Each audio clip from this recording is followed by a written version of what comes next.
Oscar, great to have you on the show again. How are you? I'm very good, thank you. How are you? Yeah, I'm good. Pleased to be back at it again after, Yes. Yeah, nice to be back quite a long racing. winter. And thank you for allowing us what I call backstage. We're in That's your okay. driver's room. There's What a goes lot on on- in here? Anything and everything. Naps, warming up, chilling out, crying if you need to. Everything that happens is in here. I've always wondered, when you go to the grid and then there's quite a long period now before the race starts. Do you come back to your driver's room during that time? No. We go back to the garage Right. and talk to some of the engineers, but they've made it shorter again this year now. So there's actually not that much time. So there's probably not going to be me sitting on TV watching a jetpack fall out of the sky again or anything like that. But no, I don't come back here in between. Do you have any pre-race rituals that take place in here? I'm thinking, I'm reminded of Keith Richards from the Rolling Stones. Before he goes on stage, he likes to eat a shepherd's pie. Does Oscar Piastri have any slightly weird pre-race rituals like that? No, I don't. I mean, I do a warm-up before each race. That's the same thing. Well, there's some small tweaks here and there, depending on what hurts that day. But that's the only thing. Yeah, there's no shepherd's pies. There's no. There's nothing special. I just jump in. Just jump in and do it, right? Jump in and do it, exactly. Well, the last time I saw you before Bahrain was the FIA prize giving in Baku, where you were picking up your Rookie of the Year award. So clearly it went really well for a rookie, but just how do you reflect on your first year in Formula One? I think it was good, yeah. I mean, I would say there was quite a few weekends where I thought I could have done a better job. There was definitely some weekends where I left it saying, I'm proud of that, and quite a few weekends in the middle where I went, well, I did some things good, some things I can do a bit better. So, on the whole, I was pretty happy with it. I would say getting a rookie trophy at the end of it was nice, but I mean, it's not really why I'm in Formula One, to be honest. But yeah, I think it was a good year. I think, now that I've come back for the second year, I kind of realised just how draining a Formula One season is and how much energy, sort of management you need to do for yourself, and taking care of yourself from that side. So I think already that's paying dividends, I hope. But no, I thought it was a good first year in F1, but certainly a long way from the ceiling of what I can do, I hope. Oscar, it does lead me to ask, you say there were some things where you felt you could have done a bit better. What kind of areas are we talking about? I think in general, there was probably two standout things. I think the consistency or lack of that I had last year was not exactly how I wanted it to be. I think I was quite up and down in a few weekends. So you're talking weekend to weekend or lap to lap? Weekend to weekend. Right. And so I think just having more consistency across the year would be, it's always a positive thing, but I think that was something that I wasn't particularly happy with. And then managing the tyres in a race, that was, from a specifically driving point of view, that was probably the biggest focus that I took into this year, and biggest thing I wanted to improve. I think my quali pace in especially the second half of last year was there or thereabouts most of the time, but the race pace was a bit more hit and miss. So that was something I really focused on. I think in Bahrain it was a good step in the right direction on what is a pretty high deg circuit.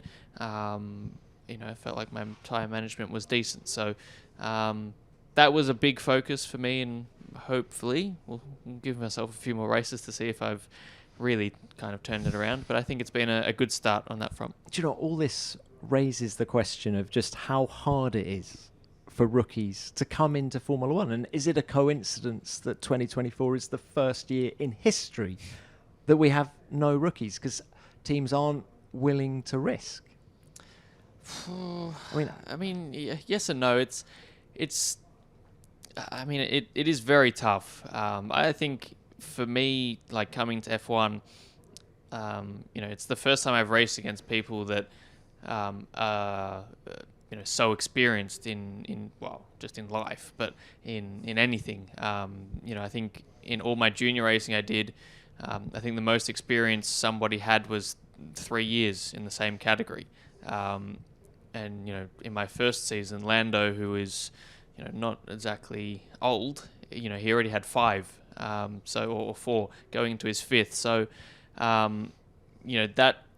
that kind of experience, especially in the world of F1, really I think goes a long way. And I feel like already I'm learning that, and I think everybody's at such a high level that if you get things a bit wrong, everyone will pounce on you, and especially the people that have that experience. It's they just have more experience of good and bad, and I think for me, with the limited testing that we have, you kind of have to learn things on the fly, which means having a few bad races here and there, which I definitely had. So that part is very hard, and I think trusting a rookie is not that easy.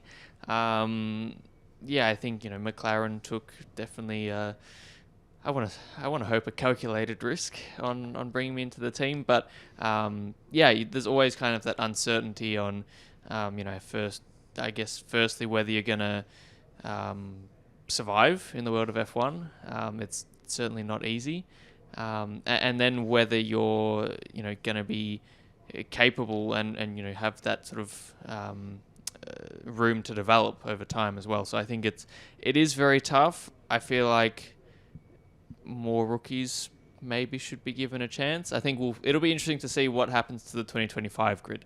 There could be a few new faces, but yeah. Oscar, I feel you were particularly raw coming in last year because you weren't racing the year before. Yeah. You didn't do any Friday practices. Yeah.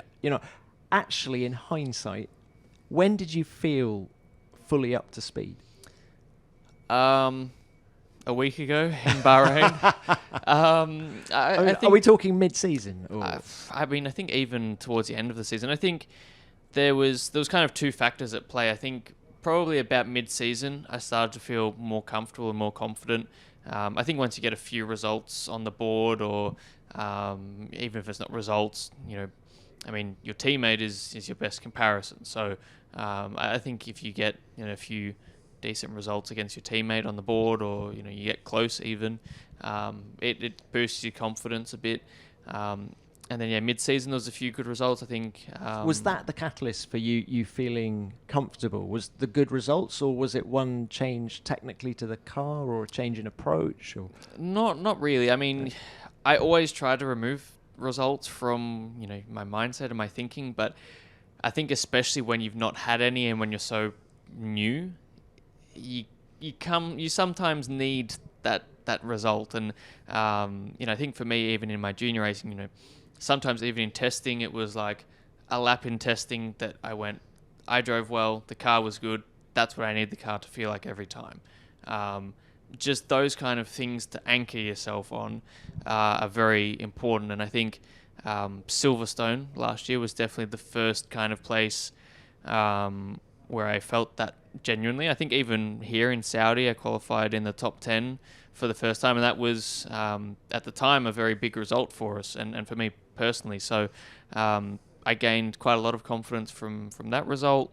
Even just getting my first points on the board in Melbourne, even if I was quite lucky, getting the points on the board was a nice box to tick. So I think it really started to come together more mid-season, especially after Silverstone, like I said, close to a podium.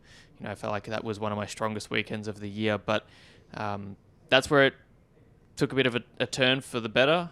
But then the second half of the year, we had so many new circuits that I think we had like 7 new tracks in a row or something that I'd never been to. So what I'd gained in sort of comfort and experience with the car, I then lost again with experience of the tracks in the second half of the year. And there was a few sprint weekends thrown in there, and that made life tricky as well. So it's you were a good mix at of things. sprints. Some sprints, yeah. The first few sprints were Spa, kind to me. great. Spa was great. Qatar obviously was very good. But Austin and Brazil struggled a lot. So having that lack of experience or lack of practice time definitely ate away, and it wasn't a linear progression. There was some weekends in the middle of the year that were, I thought, very strong. Some weekends towards the very end of the year that were some of my worst, I would say. So it was kind of up and down through the whole year, and part of that was probably being tired. It sounds very boring, but just getting to the end of the season, all those flyaway races. That's the first time in my life I've done that much traveling and experiencing it firsthand. So, how do you make that easier? I think even just experiencing it the first time, when you've not lived it before, you don't know what you're getting yourself into. So I think even now, having just experienced it and knowing what to expect again, it puts your mind a little bit at ease of you survive through it, obviously, but that's the first thing. And then you obviously try and work with the team, with your trainer, whoever it is, all of the above, to make things as easy for you as possible. Are you going to change your travel plans this year, or is it just an acceptance that when you first land in Vegas, you're going to feel rubbish and let the adrenaline take over? I mean, there's always that side of things that you can't get around. Jet lag, you can try as hard as you like, and there are certain things you can do to help, but you're never going to fully fix it, especially when you go to Vegas and you don't see sunlight for 3 days. That really doesn't help. So, those little things will get looked at, definitely, and scrutinized. My sort of scheduling, commitments, all of those kind of things. My training leading up around those events, trying to fit that in such a busy schedule is not easy, but necessary. So just all of those little things you kind of need to keep on top of, which maybe got a bit overwhelming at points at the end of the year. Oscar, necessary to take a break. Yes. As well. I mean, did you down tools over the winter and not think about Formula One for a few weeks? Definitely, yes. Yeah, I went home to Melbourne for 3 weeks, which was nice. Saw my family, saw my friends. I have to say the winter break felt like it was very short. It came around. Bahrain came around quick, and I know I'm not the first person to say that either. So it was long enough to get a bit of a break in and just take some time to reflect as well. It's been last year was so different to the 2 years I had before that. The F2 season I did, we had 8 race weekends versus 22 last year. And the 2022, I didn't have any race weekends. So that was definitely a very different experience in terms of all the traveling, especially all the flyaways. That was a very new experience. And when you were hooking up with all your old mates back in Melbourne over the winter, did it dawn on you just how different your life, age 22, is compared to their life, age 22, 23, whatever they are? Definitely, yeah. It's kind of weird. Every time I go back home and see them, and my sisters for that matter, and pretty much everyone in my life in Australia, it's always sometimes it can be a bit shocking, how different things are. Some of my friends there, I'm used to, spending time with them after school or in school holidays, and now they're like actually working and they've got jobs, real jobs. So and like even just scheduling that in as well, it's kind of like, oh, can you catch up like today or tomorrow? And it's like, oh, I've got work. I'm like, oh yeah, I forgot that exists. So like it's nice to go back and see them, but it is. There is some logistical challenges with trying to see people when you don't work a 9-to-5 job. But no, it's always nice to go back and spend that time with them, and just spend time with old friends and not think about F1. If you listened to our episode with Sergio Perez at the start of the season, you'll know that I've been waiting for a package to arrive on my doorstep. And guess what was waiting for me when I got back from the Saudi Grand Prix? That's right, it was my Indochino delivery. Indochino makes fully customized suits that don't require a trip to the tailor to get that perfect fit. With Indochino, you've got the option to measure yourself at home or visit a showroom where they'll do it for you and get your hands on one of their stylish custom suits starting at just $399. All their suits are made from high-quality wools, linen and cotton in a variety of different colours and patterns. And I used Indochino online to set up my personalised measurements profile for one of their Haley cotton stretch shirts. And I've already opened the shirt and tried it on, and of course it fits perfectly. And it will make its first race weekend appearance in Melbourne this coming weekend. I'll be the guy in the perfectly tailored blue shirt. The website is so incredibly thorough when you're placing an order. It walks you through every single measurement you'll need, which only takes about 10 minutes in total.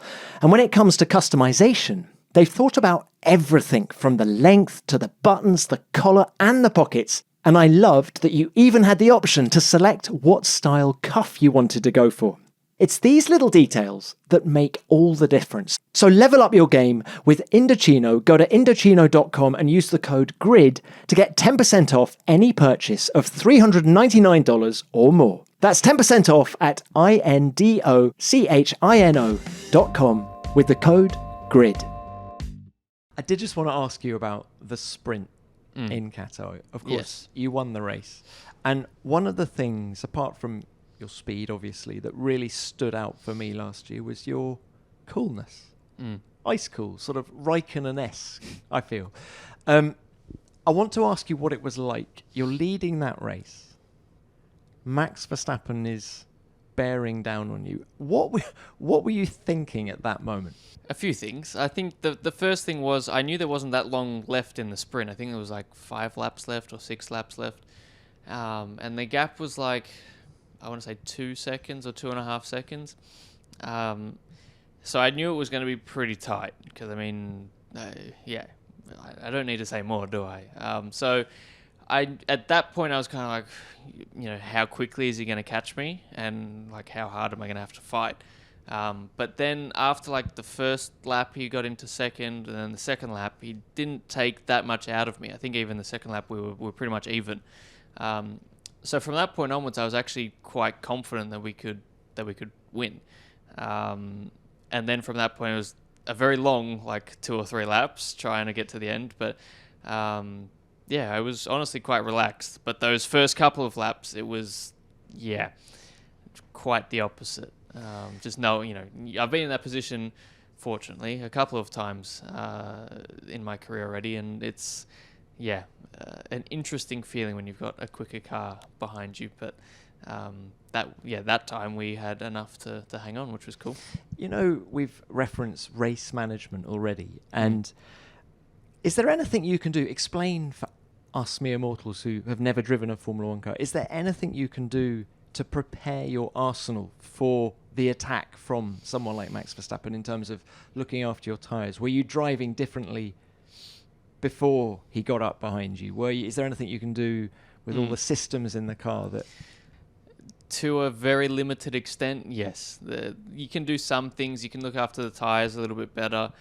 You can charge the battery up if you want. But both of those things come at a cost of lap time, right? So if you want to charge the battery up fully for when he gets to you, he's going to get to you even quicker. If you want to look after the tyres for when he gets to you, he's going to catch you even quicker. So there's almost an element of, do I push flat out and just try and hang on, which is kind of what I did, or do you kind of just wait for the attack to come? But I think when you've got a quicker car behind you like that, especially the Red Bull that has a very powerful DRS and top end speed, there's not that much you can do to stop it. It's almost, prevention is the best, the best way to attack it rather than waiting for it to happen and trying to fight it. So that was kind of the mentality I had, and fortunately it worked. And how did it feel? How do you reflect on that win? It's not going to go down in history as a Grand Prix win. Unfortunately not, no. You. But how important was it? I think at the time I didn't really appreciate it that much. Really? Yeah, honestly. We had a race we had the Grand Prix the next day. I think I was actually more excited to qualify on pole than crossing the line first for the sprint, because the sprint shootout was basically the same as qualifying, just had a different name. So when you beat everyone else, on merit, I feel like there's in some racing situations, even the sprint to some extent, a few guys got through on softs, and Max got put back in the pack a little bit. And a few things went my way a little bit. I still did my job of getting back to the front, but there's those kind of variables in qualifying. It's you, the track, and whoever's the quickest, that's who wins, right? So I was very happy about that part of the weekend. The sprint I was certainly happy with, but I then knew I had the Grand Prix the next day. So I don't think it was till after that weekend, and probably even into the off season, where I went, okay, that's pretty cool. I was one of 2 guys or 3 guys to beat Max for the whole year, one of the 2 non-Red Bull winners, even if it wasn't in a Grand Prix. So in hindsight, a very, very cool achievement, and something I'm very proud of. But at the moment, honestly, even asking my engineers, I think they're expecting a bit more from me. So, it didn't sink in immediately. And Max, damn it, did steal the headlines that night, didn't he? Yeah. Bit selfish. You couldn't have waited the next day to win the World Championship. I think Lando actually said it stole my thunder a little bit, but I was okay with that. I was happy with the win anyway. Look, what about Lando? You seem to rub along, at least from the outside, very well together. Is that the reality? I would say so. We certainly work well together. I think we're always pushing each other to be quicker and quicker, which is what you want as teammates. And is it a completely open door policy here at McLaren? Yeah. Everything on his car you can see, and he can see on your car. And I mean, sometimes we ask each other questions about how we're driving or what we felt and stuff like that. Oh, come on. Is it tempting? To what? To say something that's not true.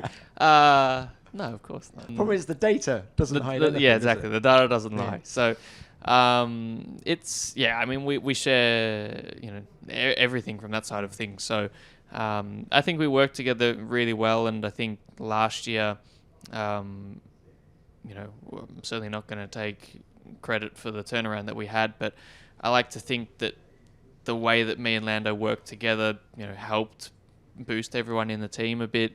And we've always had very similar feedback on what we want from the car. So I think from an engineering point of view, that makes life a bit simpler for the engineers, especially if they're at a bit of a crossroads of, 2 different paths. It's nice to have the same or roughly the same feedback. So from that side of things, I think we've always gotten along well and worked together. I think outside of that, we always get to know each other better and better with more time. So, I feel like we get along well. And when you look at his data, where is he particularly strong? Good question. I mean, it's not just one specific area or specific thing. I think just I would say the biggest thing is that he's always there. And even if there are mistakes, he's very good at minimizing the amount of time you lose from that, I would say. So there's not one particular thing that I clearly go he's mega here or bad here. It's chops and changes each weekend kind of thing, but he's obviously very quick. And your team boss, Andrea Stella, when he came on the podcast, I felt like I was being given a lesson in how to go motor racing, because he just was so articulate. The passion was obvious, but also I found myself just agreeing with everything he was saying. It's, that makes sense. That makes sense. Does that help you? Definitely. Yeah, I mean, I think Andrea's been incredible for the team. Not just for me, but for everyone at McLaren, like all 1,000 people, literally. So, he's been great. I mean, you touch on his articulate language for a second language, and sometimes he says stuff that I kind of go, do I even remember what that word means? So, it's very impressive. I mean, he's very impressive in general, and I think the culture that he's built in the team. Sorry to interrupt, but how would you describe that culture at McLaren? I mean, first and foremost, performance driven. I think there's no stone left unturned. We all try to get performance from everywhere, and Andrea is very much a driver of that. But I mean, just in every way, from a motivation standpoint, it's pretty incredible. The leadership is able to show, and sometimes even just keeping it simple. Just having clear goals with what we want to do, not overcomplicating things, and staying sort of true to the goal. That's the one of the biggest things. So I mean, we could do like a whole series on Andrea, but he's very, very impressive, and yeah, I'm very happy that he's leading our team. You talk about goals. Let's talk about 2024 now. What are they? What are the goals? I think for me, if I can keep working on the things that I want to improve from last year, that is ultimately the biggest thing. I think trying to aim for podiums or wins or points, whatever it might be, is always it's not very productive. I don't think. I think if you've got Bahrain, for example, we didn't have a car that could win. So if I had to set my sights on trying to win the race, and I finished 8th, I'm only going to leave disappointed there. So whereas on the flip side, I went into that race wanting to work on how I manage the tyres and be able to look after them and not dig off massively, and that I feel like I achieved pretty well. So those two different perspectives for the same finishing result completely changed the way you think about it. So I left that race feeling very happy, and I think if I can keep doing those kind of things, regardless of where we finish, of course, if you get a trophy at the end of the day, it always makes you feel a bit better. But I think knowing that I've improved or done a good job, that's by far the most important thing. And then if as a team we're in a position to score a podium or hopefully eventually score a win, then of course you want to try and do that as well. I feel Suzuka might be the acid test for this car because clearly you go incredibly well there in your first visit last year, front row and everything. Do you feel that? Are you going to enter the Japanese Grand Prix going, okay, we're going to find out where this car is relative to last year at least? I think Suzuka, again, will be, like you said, a good test. It's got a bit of everything. The tarmac is quite unique, almost in some ways a bit like Bahrain, or certainly it was last year. A lot of high-speed corners, but again, some very slow corners, which in the past haven't been our friend. So if we can be quick around there, I think that would be a good test. But yeah, to challenge Red Bull, even on some of these different circuits, I think is still going to be very tough. Take Red Bull out of the equation. It seems the field has closed up yet again. In Bahrain, you had Lewis Hamilton in front of you, Fernando Alonso behind you, two of the most experienced guys in Formula 1. Do you relish racing these people? Yes and no. I mean, when you're in the car, no. Like they're just another person you're trying to beat, really. But I mean, yeah, when you don't have the helmet on, I mean, it means a little bit more when you're racing against someone like Fernando or Lewis. Just because of the history that they have and the success they've had in the sport. So it is pretty cool, definitely. But when you're on track, honestly, they're all the same. In terms of wheel-to-wheel combat, are they doing different things to other people? I mean, I've crashed with Lewis a couple of times, so and I feel like both of them weren't particularly my fault, but I don't know. Maybe he just doesn't like me, but I mean, not massively different. You kind of know, with that much experience, that they're going to put the car in the right place, the strategy that they're going to work with their team is going to be good. So from that side of things, it's always going to be you've got to be on your A game trying to beat them. But I mean, there's also kind of the mentality of you can't treat them any differently, and you can't sort of have that prejudice, because then you're going to race them different. You might race them a bit softer, you might race them a bit harder, both of which can be bad. So you kind of just have to treat them as somebody else. And I think now that I've been in F1 for a year, it's much easier to do that. Certainly, I think Saudi here last year, I think I lined up alongside Lewis on the grid. And I remember someone showed me the start graphic after the race, and I was like, damn, I'm in my second F1 race alongside Lewis Hamilton. Like, last year I was watching him line up on the grid, and now I'm sitting alongside him. Like, that's pretty damn cool. And when you do have an incident, let's call it that, with someone like Lewis, do you talk about it afterwards, or is that not how you guys roll? Yeah, no, the couple of times Lewis and I have had incidents, he's been very good. I mean, the one in Monza, he came up to me straight away and shook my hand and said sorry, which you don't get from everyone on the grid. The one in Vegas was a bit of a 50-50, but we spoke about it. We certainly weren't angry or pissed off at each other. We just sort of spoke about it and what we were trying to do and why it went wrong and stuff. So from that side of things, it's been cool to talk to, and you certainly don't get that kind of respect or discussion with other people. And when you think that they've done more than 300 Grand Prix, that's a level of respect as well, isn't it? Exactly, yeah. I mean, can you imagine yourself doing that? To a rookie? Yes. I don't know. But I actually had, I think it was Mark actually who said to me after Monza,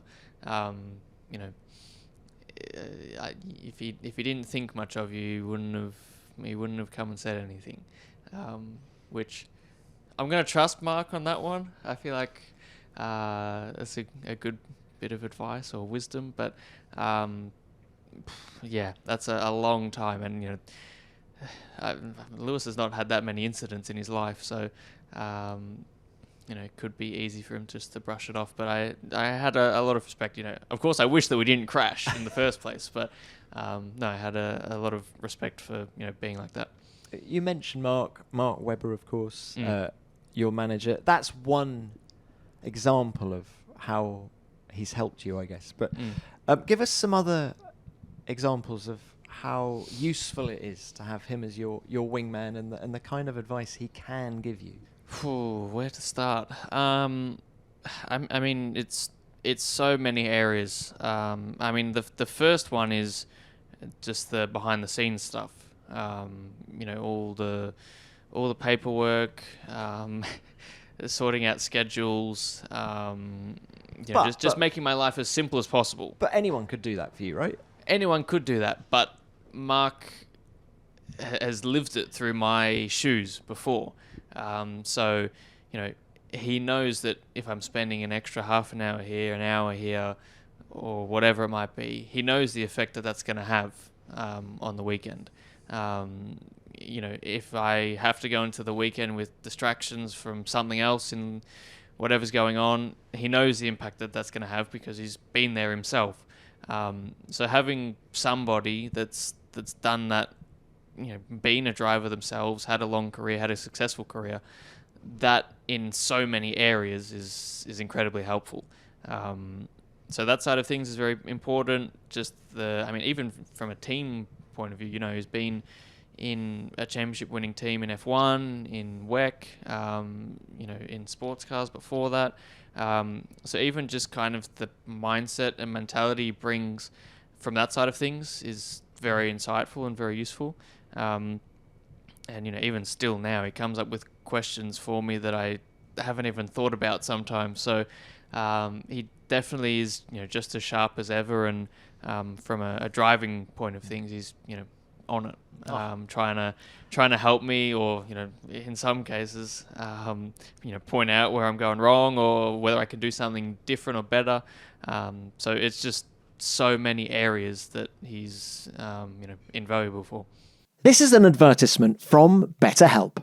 Have you thought about what you'd do if you had an extra hour in your day? Would you finally have time to curl up with that book you've been meaning to finish for months? Would you lace up your running shoes and hit the gym? Or start that online writing class? Or schedule some time to catch up with an old friend or family member that you know could use a little bit extra support? It's a question that often goes unanswered as we navigate the chaos of everyday life, because we probably all feel like we could use a little more time to ourselves. The problem is knowing how to spend it in a way that enriches your life. And that's where therapy can help.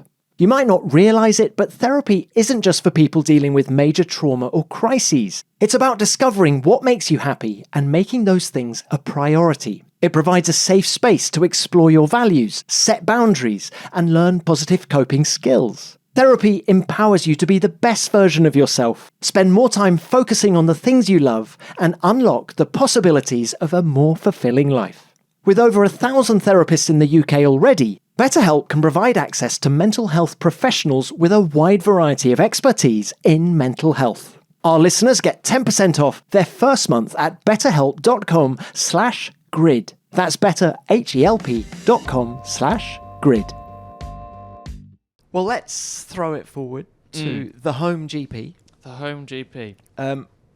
For those people watching on YouTube, we can see Oscar's helmet in the background. I believe it's going to look different for Melbourne, is that right? It is going to look different for Melbourne. Can you give us an exclusive? What's it going to look like? Take that helmet and, apart from the sponsors... it's going to be very different. It's going to be very different. Cool. So I've seen it. I think it looks really cool. So I'm looking forward to showing it. You scored your first ever points in that race last year. What would it mean to finish on the podium at home in the park where you used to play when you were a kid? Yeah, it would mean a lot, definitely. We've had, I think Albert Park's had one unofficial or temporary podium before Daniel got disqualified in 2014.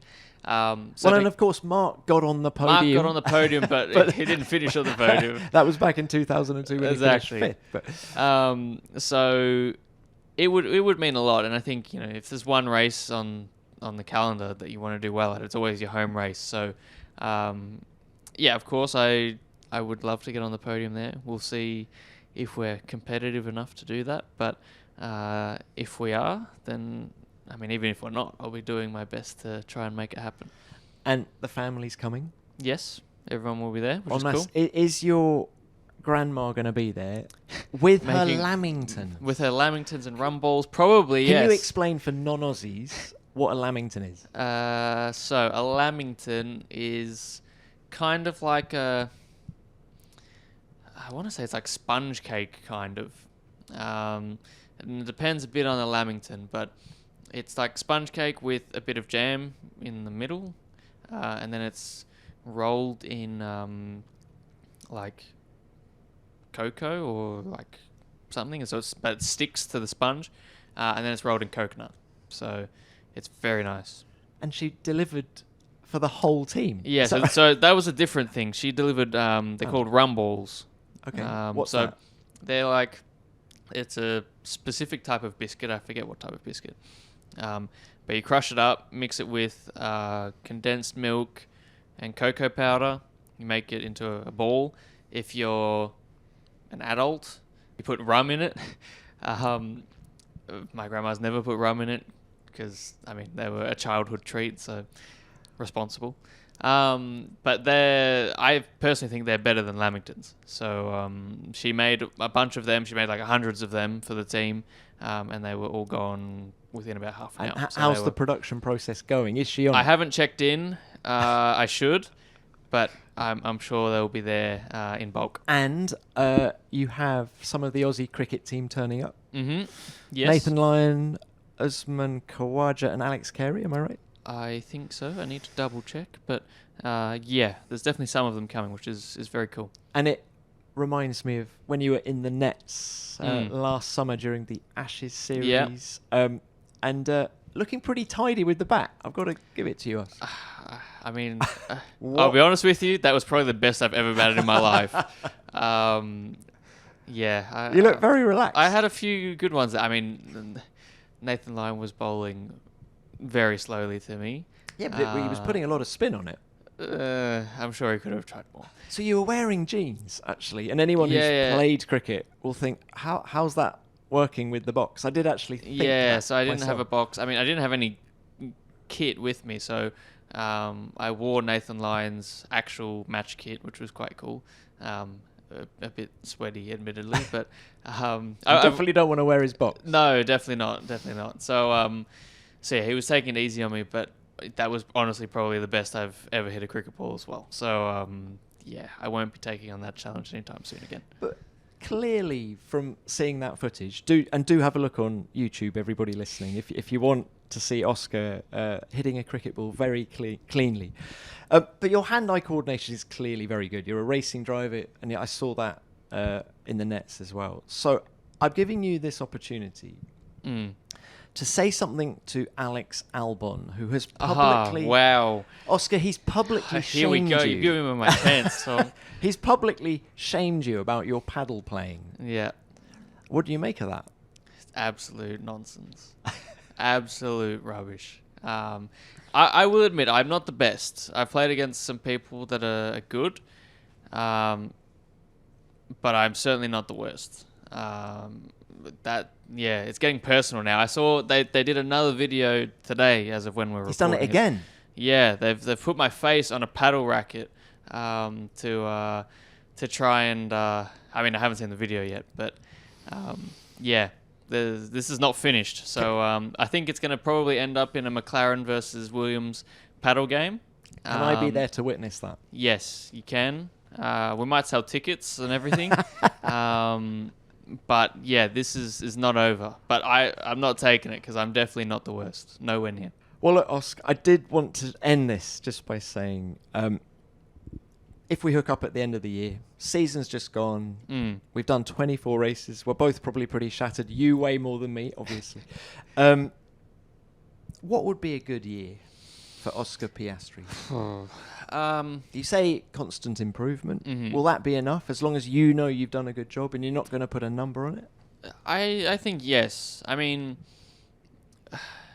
yeah. I mean, I think putting an absolute number on it is not particularly productive, like I said. I mean, you know, as much as we try to not say it, I guess, your teammate is always your best reference.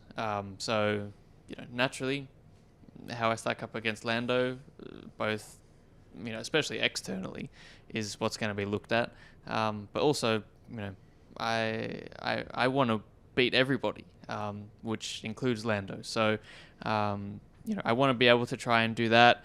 You know, there's certainly some things that I need to improve on that will take time. But yeah, I mean, I'm here because I want to try and win. So that's going to be a good measure, I guess.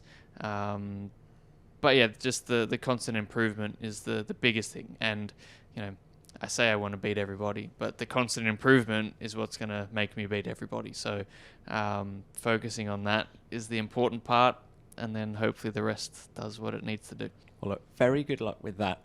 We're just going to end on a new segment that we have for this week. Wow, okay. Yeah. Quick fire questions. First one, what else are you good at? Paddle. Thank you, Alex Albon. What else am I good at? I like to think I'm not a terrible cook, actually. Lamingtons? I can't cook lamingtons, no, but No, I'm not a good cook.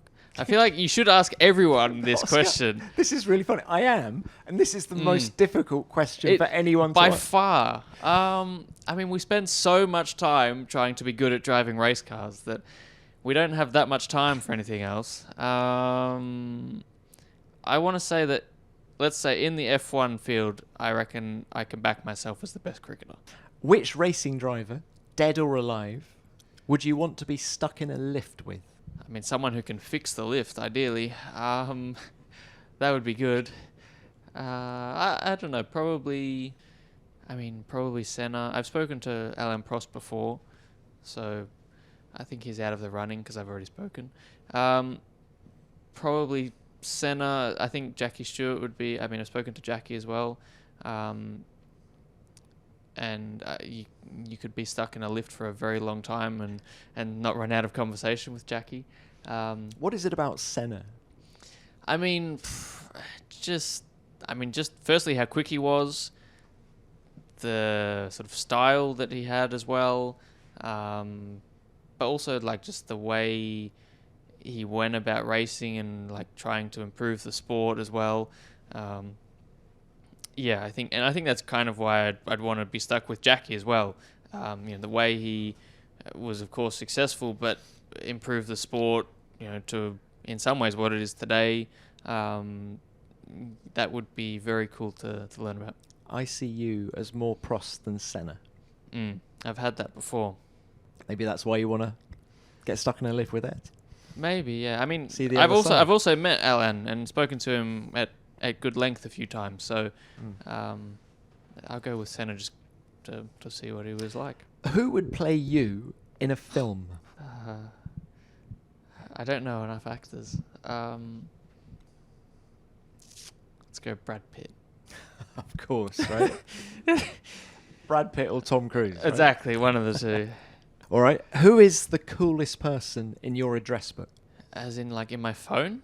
Or Yeah, sorry, you probably don't talk about an address book. No. Sorry, I'm showing my age. Yes, that. in my contacts list? Yes. Okay.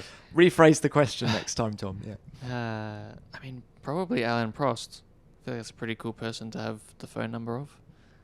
Who would be your first guest if you hosted a podcast? As in from the grid, or Can be anyone. anyone? Alex Albon, so we could have a paddle match and settle it once and for all. No, but that needs to be on video. True. A podcast. These are hard questions. It's This funny, is isn't way it? harder than the interview. Because I've taken you out of your comfort zone, right? We're not talking Got Formula no One. idea. Yeah. These are questions I've never thought about. Who would I want as a guest on a podcast? Okay. Sports star, politician, Ooh, explorer. Michael Jordan. Have you watched The Last Dance? I have watched The Last Dance, yeah. I mean, just to know, firstly, about him. I mean, I kind of have a rough idea of him from Netflix now, but just to know, like, what it was like. I mean, from, like, the first thing, what it was like to become, like, what he had to do to become that successful, what it was like being that successful, and, like, how do you deal with being the most famous person in the world? Like, that was, I mean, I have a very minor appreciation for what it might have been like, but that was, from some of the stuff I've watched in The Last Dance, that was next level stuff. So, yeah. And no one can teach you about how to deal with that. So, yeah, that's probably a question I'd ask. How have you found the fame thing? It's been cool, definitely. You're still at the cool stage. I'm still at the cool stage, yeah. Sometimes, like, the hardest part is saying no, because, like, you don't want to let anyone down or say no to signing something or taking photos, but it does get to a point where, like, I have to go do things and do my job or whatever it might be. That's honestly the hardest part about it. Do you know what? It's going to take you a long time to get down the Melbourne walk next week. Oh, don't worry, I know. Arrive early. I know, I will. I think I timed one last year or maybe the year before. I think it took me half an hour to walk. I don't know how long it is, but it's like 50 meters. Yeah, 100 tops. Yeah. So, yeah, I will be there bright and early. Well, Oscar, thank you so much for your time. Good luck in Melbourne. Good luck for the rest of the year. And yeah, thanks for your time. Thank you very much. Cheers.